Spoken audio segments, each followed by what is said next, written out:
Buenas tardes. Aquí nos encontramos en los viernes de cuentos de la Serraz. Este es el último viernes de literatura policial. En conmemoración por el Día de la Verdad, la Memoria y la Justicia, hemos elegido en este caso un cuento de Rodolfo Walsh, un poquito apenas de su biografía. Rodolfo Walsh nació el 9 de enero de 1927 en Choel, Río Negro. Descendiente de una familia de irlandeses, vivió sus primeros años en el sur de la provincia de Buenos Aires, donde su padre era mayordomo de una estancia, junto con sus 3 hermanos varones y una hermana que luego sería monja. En 1937 ingresó como pupilo en un colegio irlandés para huérfanos y pobres. Es el escenario de sus cuentos del ciclo de los irlandeses, Irlandeses detrás de un gato, Los oficios terrestres y Un oscuro día de justicia, que integran el volumen que estamos leyendo de los cuentos. Corrector de pruebas, traductor, criptógrafo, periodista, escritor y militante político. Los oficios terrestres de Walsh dibujan una trayectoria iluminada por la coherencia de sus ideas, sus actos y su obra. Murió el 25 de marzo de 1977 al enfrentarse con un grupo operativo de la ESMA que intentó secuestrarlo. Sus obras publicadas: Variaciones en rojo, 1953. Operación Masacre, 1957, reeditada en 1964, 69, 72 y 86. La Granada y la Batalla, teatro, 1965. Los oficios terrestres, cuentos, 1965. Un kilo de oro, cuentos, 1967. ¿Quién mató a Rosendo?, 1969. Un oscuro día de justicia, 1973. Y el caso Satanowski, 1973. También fue autor de 2 antologías, 10 cuentos policiales de 1953 y Antología del cuento extraño de 1956. Pasamos entonces a su cuento elegido, Sub One. Un poquito del cuento. Laurenzi, el comisario protagonista de los cuentos publicados por Rodolfo Walsh en la revista Bea y Lea, con el seudónimo de Daniel Hernández, aparece aquí con su característica mirada comprensiva hacia la debilidad de los hombres. El ajedrez sirve de marco para presentar los conflictos, ya que tanto en el juego como en la vida se pierde porque cualquier cosa que uno haga está mal. Sub One. Pobre comisario Laurenzi, las cosas que me ha tenido que aguantar. ¿Cuánto tiempo, por ejemplo, hace que vengo explotando sus recuerdos? Él solo habla, yo escribo. No hay bicho más peligroso que el hombre que escribe, suele decir mirándome de reojo. Explota a los amigos, se explota a sí mismo, explota hasta las piedras. ¿Hay algo sagrado para él? ¿Hay algo intocable para él? ¿Conoce la piedad? ¿Conoce la simple decencia? No. Y todo por ver su nombre en alguna parte, gente rara. Cuando el comisario Laurenzi se pone así, yo me limito a sonreír. Siempre he sostenido que cada hombre lleva dentro un demonio, y a veces más. En el bar Rivadavia, donde nos encontramos casi todas las noches, se juega a muchas cosas. El comisario prefiere el casín. Casín es un juego parecido al billar. Yo prefiero el ajedrez. De esta irreductible diferencia ha salido de todo, desde el patético mate pastor hasta el más feroz desparramo de bochas y palitos. Ante el tablero, el comisario practica un juego solapado y simple. Quiero decir que cultiva la agachada y el garrotazo por la espalda. Serio, impávido, paquidérmico, hasta que lo calza a uno. Entonces le brillan los ojitos, se vuelve sentencioso y sobrador. Menciona a una misteriosa tía Euclidia, que le enseñó a jugar lo poco que sabe. A esta altura de las cosas, aún se puede abandonar la partida con dignidad. Si uno engrana, las carcajadas del comisario atronarán el café. Sus dichos encenderán la sonrisa de los mozos, acudirán los eternos mirones, comentarán lo perdido que está uno, ensayarán presuntas jugadas salvadoras. No joroben, por favor, grita entonces uno. Los de afuera son de palo.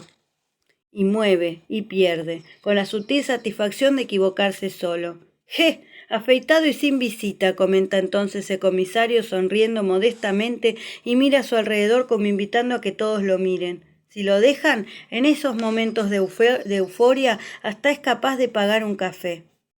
Claro, Claro que este no es el desarrollo normal de los acontecimientos. Las estadísticas demuestran que me gana una vez de cada 5 que jugamos. Anoche, por ejemplo, lo maté en pocas. Mueva algo, le dije con fina ironía. No puedo, se quejó. Cualquier cosa que muevo pierdo.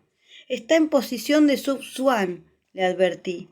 Claro, en zaguán. Supiera lo cansado que me siento esta noche, aclaró bostezando ostentosamente y barriendo con un delicado movimiento de la mano izquierda sus derrotadas piezas. Me ha ganado una buena partida. Le he dado una buena paliza, dije sin misericordia. No crea que no. La vida tiene situaciones curiosas, dijo Laurenzi, después de consolarse con una grapa doble. Posiciones de zaguán, como usted dice. Sub-san, comisario. Sub-one. Eso mismo, respondió sin inmutarse, porque vamos a ver, usted que es leído, ¿qué es una posición de zaguán? Siempre era así, una roca, preferí llevarle la corriente. La posición de sub-one, expliqué, es en ajedrez aquella que se pierde por estar obligado a jugar. Se pierde porque cualquier movida que uno haga es mala. Se pierde no por lo que hizo el contrario, sino por lo que uno está obligado a hacer. Se pierde porque uno no puede, como en el póker, decir paso y dejar que juegue el otro. Se pierde porque, basta, mijo, sí, yo entiendo, no acabo de verlo, yo le pedí una definición y usted me da 6 o 7, pero una es bonita. Se pierde porque cualquier cosa que uno haga está mal, en la vida también. Salute, comisario. ¿Y eso? Vea, es muy simple. Suponga que ante una situación cualquiera hay dos modos opuestos de obrar, A y B. Normalmente, si A es bueno, B será malo y viceversa. Es claro como el agua, pero a veces A es malo y B también es malo. ¿Y qué es bueno, comisario? Nada, dijo tristemente, nada.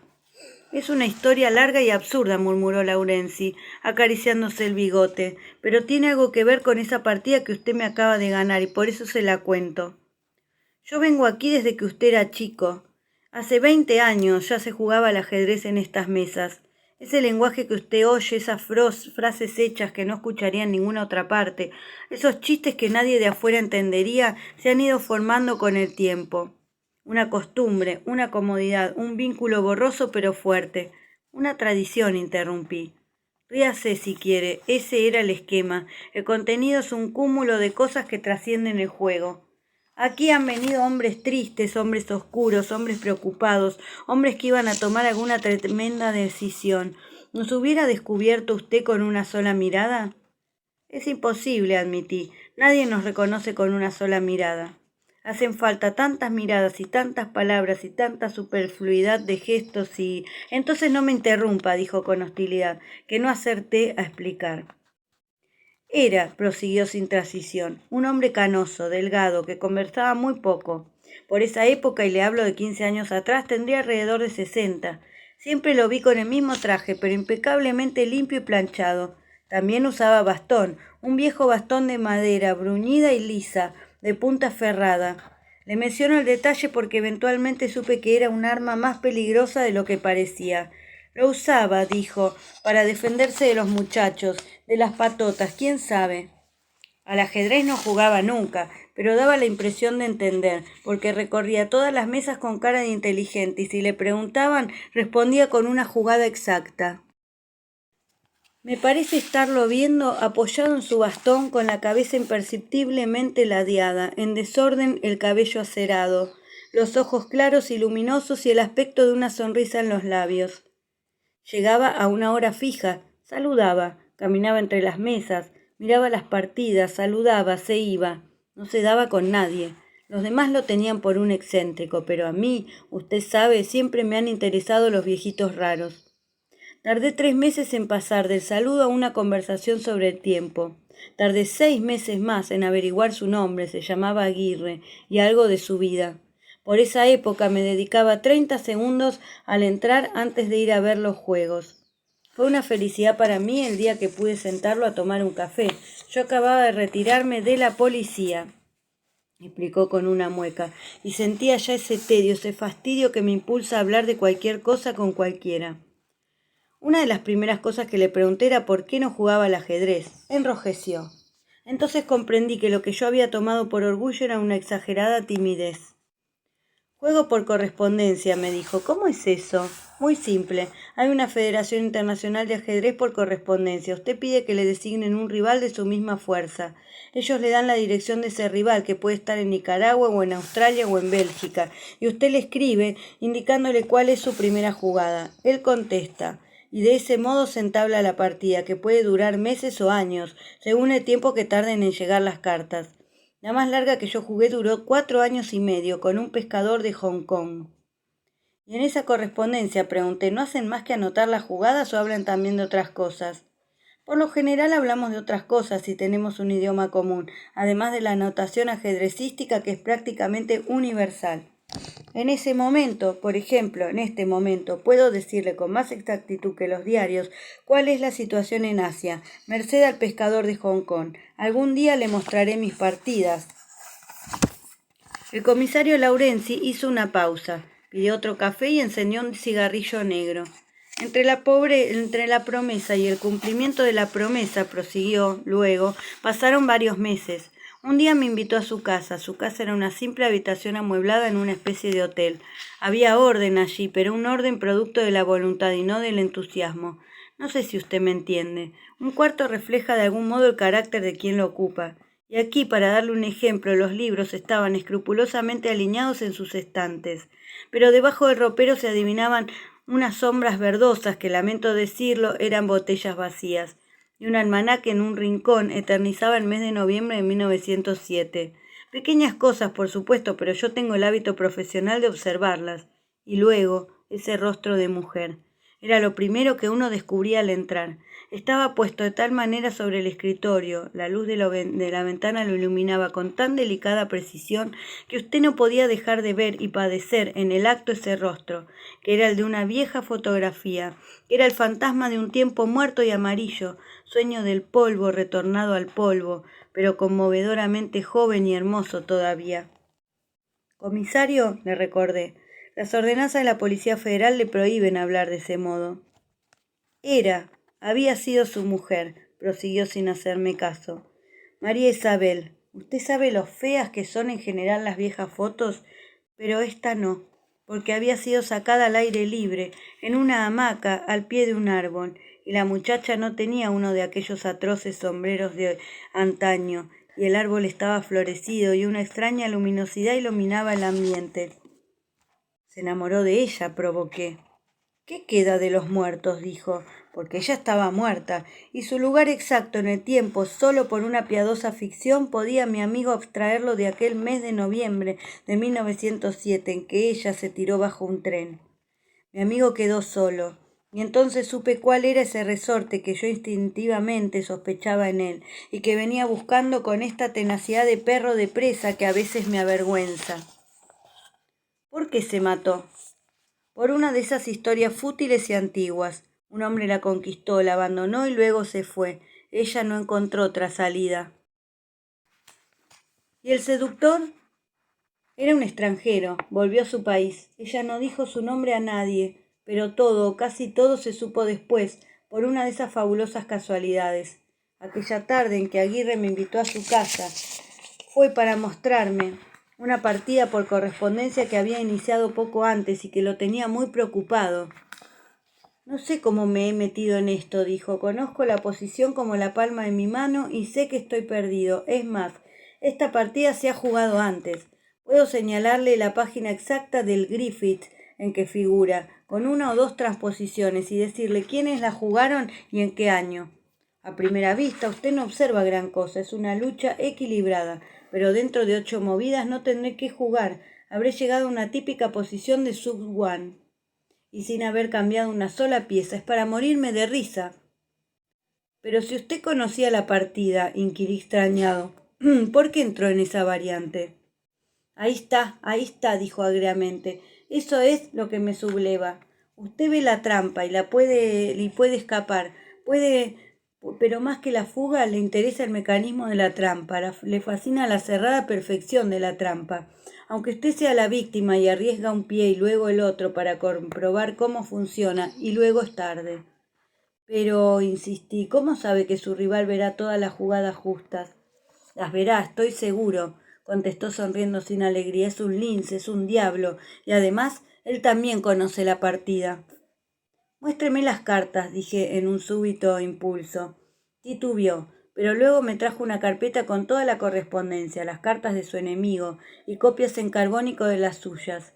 Me gustaría que usted, Hernández, hubiera visto esa carpeta. Las primeras comunicaciones eran formales, lacónicas, apenas una presentación y luego mi primera jugada es P4R, o bien acuso recibo de su 1P4R, contesto 1P4AD, pero luego esa mínima relación se iba ampliando, desarrollando. Por debajo del frío esquema del juego aparecían los rasgos individuales, las personas. Un día era mi amigo que se excusaba por una demora en responder y mencionaba una breve enfermedad. Luego era el otro, que se interesaba por su salud y hablaba del clima de su país, de su ciudad. Lentamente surgían recuerdos, preferencias, opiniones. De ese modo yo también pude conocer al otro. Era un escocés de Glasgow, con un nombre teatral, Finn Redwolf. Se retrataba con gracia. Ahora, decía, era un viejo achacoso y reumático, pero en su juventud había sido irresistible para las mujeres y temible para los hombres. Había estado en casi todo el mundo. El Congo, Egipto, Birmania, Argentina. Sure, fine country. I've been there too. En castellano dice Argentina. Seguro. País lindo. Un país lindo. He estado también ahí. Recuerdo que esta admisión de haber estado ahí, aquí, no aparecía hasta el final de la 8ª carta de Redfall. En la 10ª daba algunos detalles. Estuvo trabajando como ingeniero en los ferrocarriles ingleses entre 1905 y 1907. Se divirtió muchísimo. Agregaba en la 16ª, a pesar de algunos contratiempos. Había una muchacha, por ejemplo, alfil 4, alfil jaque. Durante 6 meses mi amigo no apareció por el café. Entonces fui a verlo. Llamé a su puerta y no me contestó. Entré lo mismo. Lo vi sentado ante un tablero, absorto. Sobre la mesa había 4 cartas más, escritas con la prolija letra de Redwolf. A esa altura de las cosas la partida se había transformado en una lenta crucifixión. Ya no era un juego, era algo que daba escalofríos, y Redwolf parecía gozar desmesuradamente. Su jugada es la mejor, pero no sirve, repetía en cada carta como un estribillo. Una jactancia sin límites se desprendía de sus comentarios y de sus análisis. Lo tenía todo previsto, todo. Sin darme cuenta yo también empecé a odiarlo. ¿Cómo sería? ¿Cómo habría sido en su juventud aquel anciano reumático que en una brumosa isla, a miles de kilómetros de distancia, sonreía ahora maliciosamente?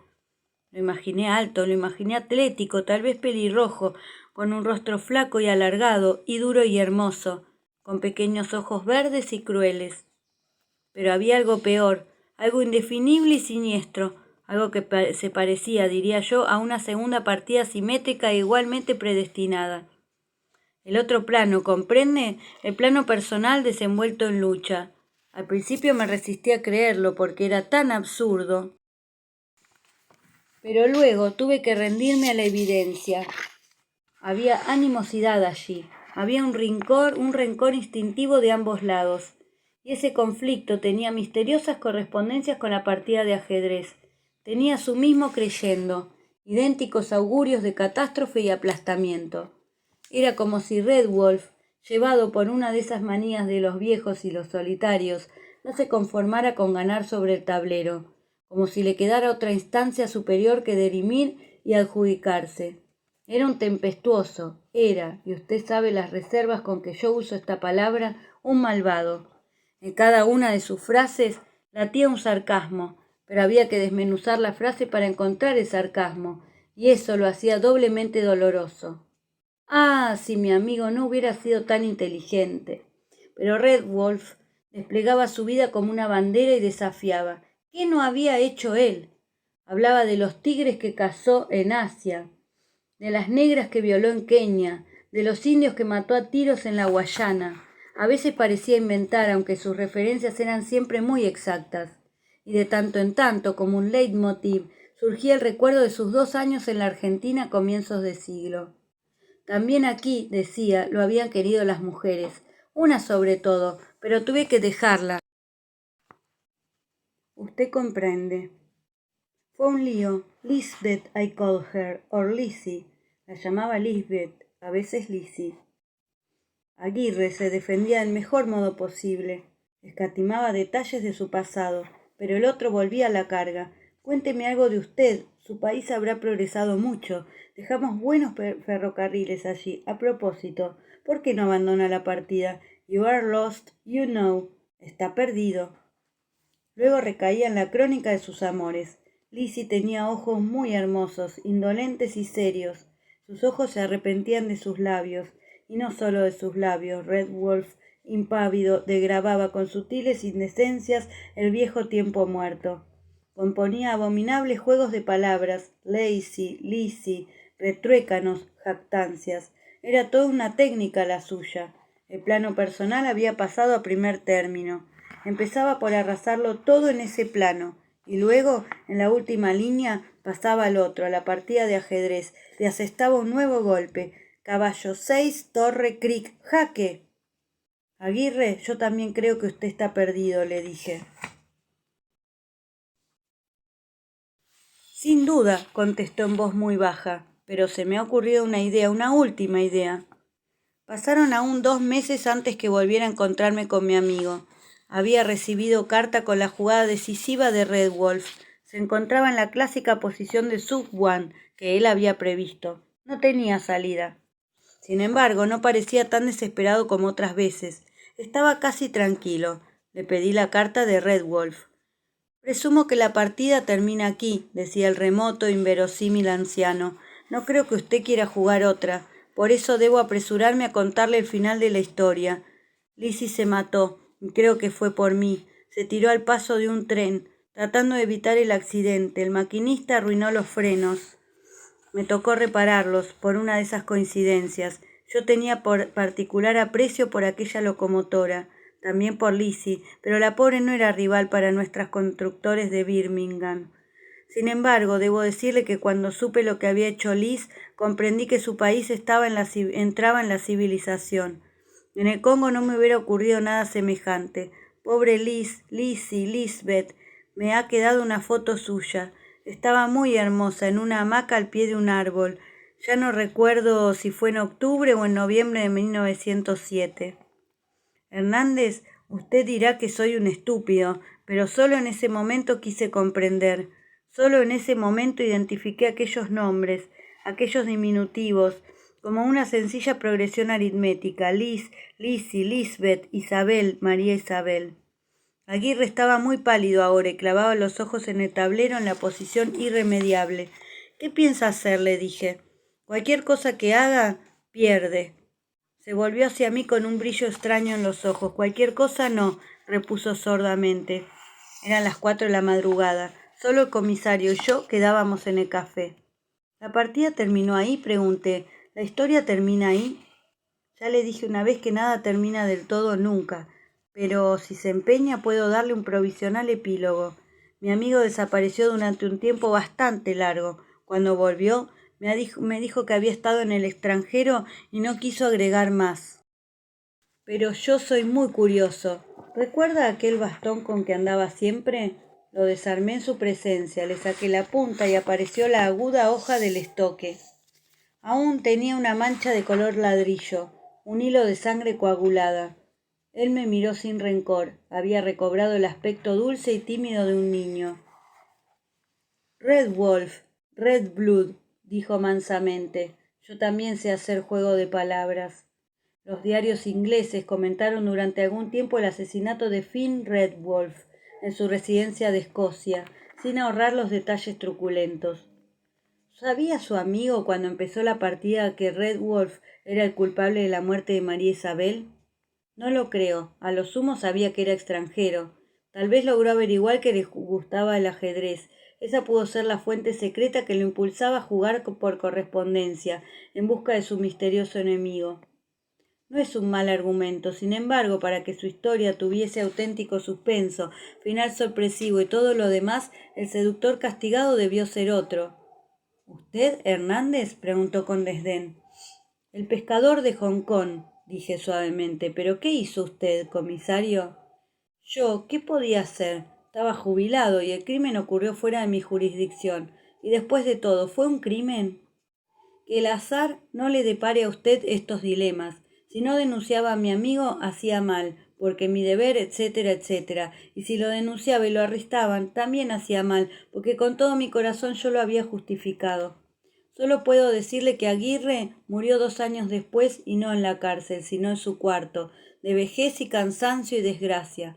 Peor, en todo ese tiempo me sentí incómodo. Me sentí en una de esas típicas posiciones, bueno, usted sabe. Nos echamos a reír al mismo tiempo y salimos a la calle. Amanecía. Un mozo soñoliento cerró la cortina metálica del bar Rivadavia como quien baja un telón. El cuento que acabamos de leer está en este libro, Cuentos con detectives y comisarios, antología, de Ediciones Coligüe. Esperamos que les haya gustado a quienes no hayan escuchado nunca nada de Rodolfo Walsh este cuento. Les contamos que tenemos muchos otros libros de él en la biblioteca y de todos los autores también que estuvimos leyendo en este tiempo. Entre otros, la biografía que leímos era de este libro, Cuentos de Rodolfo Walsh. La semana que viene empezamos con cuentos de ciencia ficción, así que bueno, nos seguimos encontrando. Hasta luego.